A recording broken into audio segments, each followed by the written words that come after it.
জানেন institute of diploma ইঞ্জিনিয়ার্সের সদস্যবৃন্দ প্রতিষ্ঠা লগ্ন থেকে বিভিন্ন সরকারি বেসরকারি প্রতিষ্ঠান ইঞ্জিনিয়ারদেরকে গণপ্রকৌশল হিসাবে স্বীকৃতি প্রদান করেছে।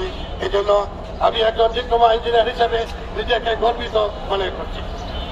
মাননীয় প্রধান অতিথি, আপনাকে আমরা জানাচ্ছি ইনস্টিটিউট অব ডিপ্লোমা ইঞ্জিনিয়ার মনে করে আজকের এই র্যালি থেকে আমি সরকারের প্রতি উদাত্ত আহ্বান জানাতে চাই, চাকরি ক্ষেত্রে প্রশাসনে ডিগ্রি প্রকৌশলীদের নিয়োগ বন্ধ করতে হবে এবং চাকরি ক্ষেত্রে পদ পরিবর্তন, এটা একটা মারাত্মক ক্ষতিকর দিক। পদ পরিবর্তন করা যাবে না, অর্থাৎ যারা